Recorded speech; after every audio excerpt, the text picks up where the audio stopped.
Hello everyone, what's up? It's me again, Junkmaster3, and I'm finally back with another video. I know there has been quite a while since I made a video, but I decided to make my top 5 of the month for the month of November before the time just runs out, because I usually do these type of videos in the beginning of each month just to talk about the previous month and the films that I've watched during that time. So yeah, it's a little bit late with this video, but that's how it goes sometimes, especially in these times that we're living in the whole COVID-19 situation. So yeah, so this is going to be my top 5 of the month for the month of November, and like you probably already know, these are all the films that I've seen that I've liked the most and films that I have never seen before. So yeah, and I must say, or like point out as well, that I do not have 3 of these films on DVD, because 2 of them I watched on a streaming service or whatever, and the third one I watched on YouTube. So yeah, so we'll just begin right away. First up, we have a film which I do not have, but I would love to get this on DVD or Blu-ray. Unfortunately, it seems like this movie has only been released in a double pack, on like a Blu-ray combo pack, and that's Region A. So I can't play those type of Blu-rays in my Blu-ray player. So I'm just waiting for like another like Region 1 release or something. Well, enough about the technical stuff, but the film is called Vendetta from 1986, and this is a women in prison film. And when it comes to those women in prison films, it seems like I'm more drawn towards the 80s women in prison films instead of the 70s ones, because I did watch a women in prison film quite recently as well, which was called Caged Fury or something, I believe. What was it, Caged Fury? No, Caged Heat. I don't know. They have very similar names to each other, but this one that I'm thinking about was directed by the same guy who did Silence of the Lambs, and that was his first film, and I did not care that much for that movie at all, to be honest. But this one was from 1986, Vendetta, and I really like this one. It has all the ingredients that you would like to have in a women in prison film, and a really cool villain as well, like a really creepy villain as well. Now that sounds really weird, but that's what you usually get in women in prison films. And I really like some of the action sequences in this, and the fight sequences as well. So there's like a really good mix with everything. So it's basically about this woman that gets sentenced to prison because she basically just wants to go to prison to avenge her sister, because I think her sister got sentenced in the wrong way, and when she arrived there was like a bunch of people there that traumatized her and pretty much just killed her off. So her sister decides to get into prison mainly to get revenge and kill off all of these tormentors of her sister, so to say. So that's pretty much the entire plot of the film. So really entertaining women in prison film in general, in my opinion. So yeah.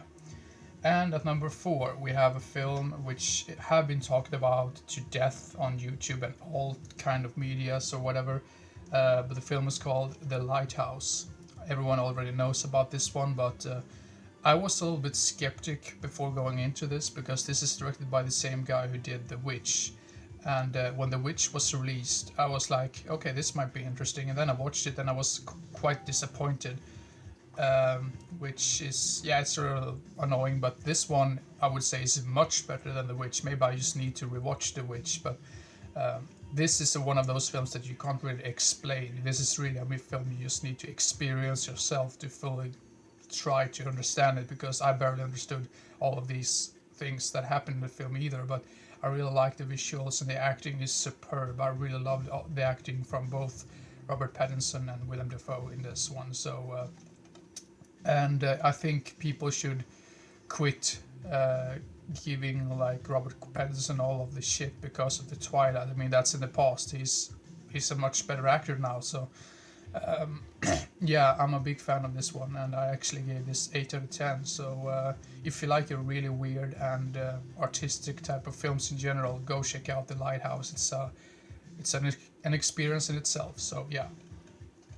And then let's see here. Here on the list, I actually have 2 more films which I do not have, that I watched on a streaming service, so to say. And these, of course, because it's older films, they're translated into like the Swedish titles. But I'm gonna try to see what the English titles are. At number 3 we have a film from the 30s, from 36, called Man Godfrey. Really entertaining film, and mainly because, I mean, most of these older films, they really rely on good acting, and yeah, this movie had that, definitely. This is a really great film, mainly because of the acting, and the storyline is quite interesting as well and funny. I mean, this is sort of a serious type of film, but at the same time it has all of those comedic elements to it, which is just amazing in my opinion. It really fits really well. It doesn't get too much and it doesn't get too, I mean, it's a really nice blend, a nice pace to the film. So yeah, My Man Godfrey at number 3. And at number 2 is another film with, because these two films have one actress in, which has the same actress in it. That sounds weird, but what's her name? Carol Lombard.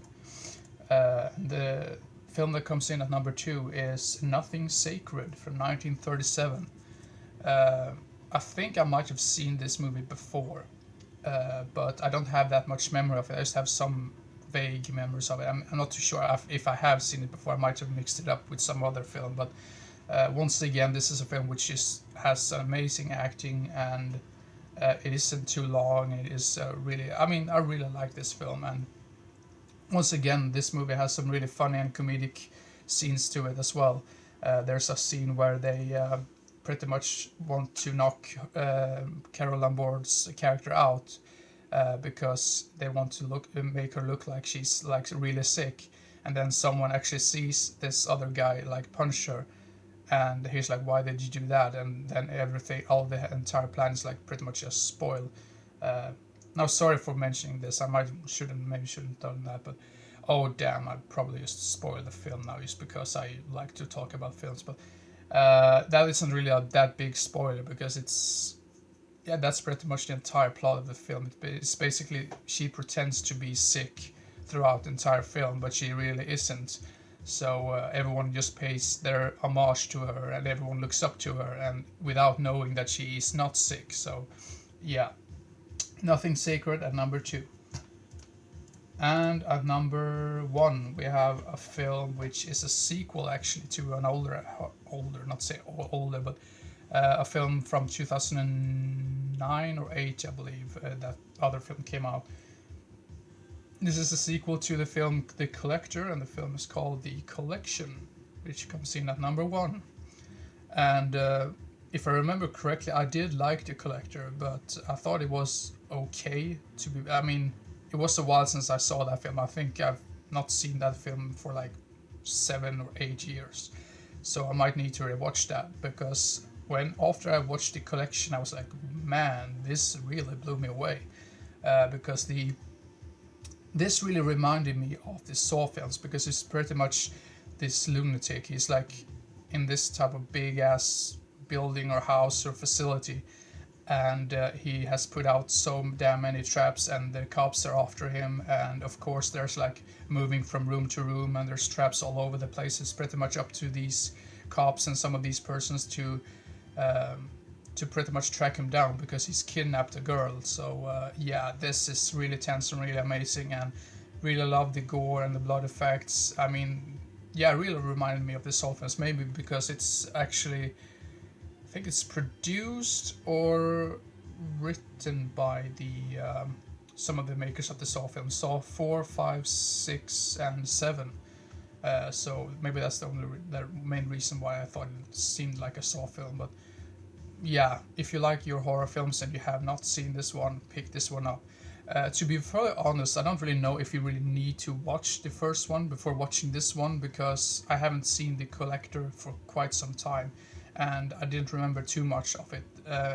And this just felt like a standalone sequel in a way. I mean, it still has the same type of killer, but yeah, I don't know. But anyway, I really like this one. I actually gave this a 9 out of 10. One of the better horror films I've seen quite recently. So yeah, The Collection, sorry. And I also heard rumors they were supposed to make a third one, but I think that might be too late now, because I mean, this came out in 2012 and it's like 8 years later. I think it's a little bit too late to make a sequel to that. So yeah, thank you very much for watching, and hopefully we'll see what happens next, or what type of video I make next. I'm probably gonna try to make another horror review video, so yeah, keep your eyes open for that one, and see you next time. Bye bye.